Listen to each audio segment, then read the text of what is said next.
Daily के हिसाब से आज भी अगर छोटे टॉपिक को कवर कर लेते हैं। हम सब लोगों को दिमाग में बहुत सारी बातें रहती हैं कि हम लोग मिडिल क्लास फैमिली से, आप सब हम मिडिल क्लास फैमिली से आते हैं, तो आज हम इसी टॉपिक को कवर कर लेते हैं। Middle class. Okay, middle class के बारे में एक सेंसस है, जनरल सेंसस है, अपना इंडियन गवर्नमेंट का भी सेंसस है कि अगर आपकी इनकम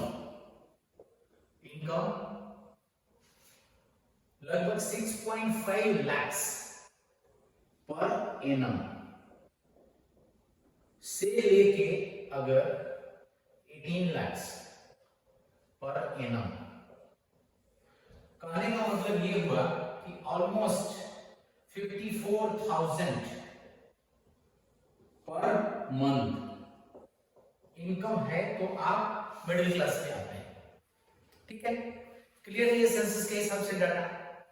ओके, अगर मान लीजिए आप में से अभी पढ़ाई कर रहे हैं, जॉब ज्वाइन करेंगे, आज के दिन में आपके घर का एक मेंबर 1 लाख पर मंथ कमाता है, 1 लाख पर मंथ उसकी इनकम है।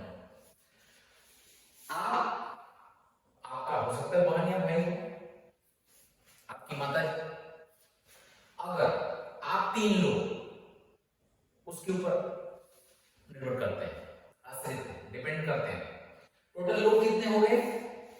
1 लाख में कितने लोग हो गए? 4%। तो पर मैन कितना हो गया बताइए? 25,000 पर मंथ एक आदमी के ऊपर गया। तो 4 लोगों के लिए 1 लाख अगर कमा रहे हैं तो एक आदमी के लिए 25,000 दिया, तो क्या आप इस ग्रुप में आते हैं? नहीं आते हैं। क्लियर हो गया? तो पॉलिटिक्स दिमाग से हटाइए कि हम मिडिल क्लास में आते हैं, हम मिडिल क्लास में आते हैं नहीं। क्लियर? ओके, अब मिडिल क्लास के नहीं आते हैं तो लोअर में आते हैं। अब बोलते हैं कि महंगाई बढ़ी है, तो प्रॉब्लम क्या है? एक्सपेंडिचर बढ़ गया। नहीं, एक्सपेंडिचर बढ़ा कहां है? एक्सपेंडिचर हमने बढ़ा लिया है। महंगाई तो बढ़ती है बट एक्सपेंडिचर हम बढ़ा लेते हैं।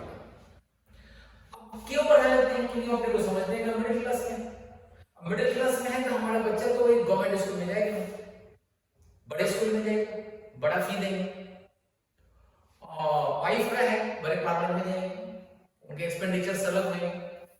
तो आप और हम इस ग्रुप में रहने का एक झूठा दावा करते हैं और हम अपने एक्सपेंडिचर को बढ़ा देते हैं और ब्लेम किसको करते हैं? महंगाई बढ़ गई।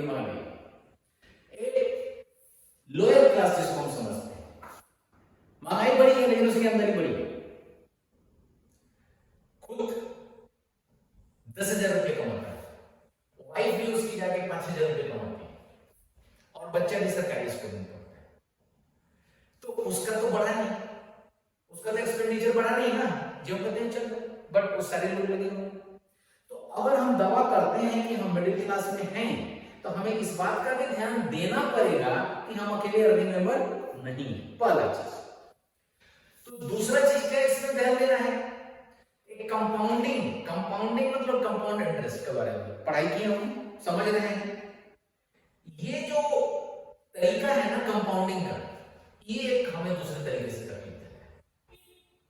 हम हर चीजें पैसा संग्रह करके नहीं खरीदते, लोन्स और लोन्स में जब हम कंपाउंडिंग के मेथड से इंटरेस्ट भरते हैं वो हमें और गरीब करते जाता है और वही हमको मिडिल क्लास से और लोअर क्लास में लेके जाता है। तो पैसे इकट्ठा करके मतलब कंपाउंडिंग के मेथड से पैसे को इकट्ठा करके भी काम किया जा सकता है और इंटरेस्ट लेके भी किया जा सकता है। सिलेक्शन तो सिर्फ दावा करने से नहीं होता है कि हम मिडिल क्लास में हैं, हमारे ये एक्सपेंडिचर है, ये नहीं है। हमें उसके ऊपर ध्यान भी देना है कि हम अपने को मिडिल क्लास में मेंटेन किए हैं क्या। ये फॉर्मूला को ध्यान देना कि पर मैन इनकम है 6.5 से 18, एक आदमी का नहीं है। तो इस तरीके से इन चीजों पर ध्यान देते हुए, कंपाउंडिंग के मेथड्स को ध्यान में देते हुए आगे बढ़ते हैं तो अपने क्लास को मेंटेन करते हैं, अगर ऐसा नहीं करते हैं तो हम नीचे जाते हैं, लोअर ग्रुप में जाते हैं।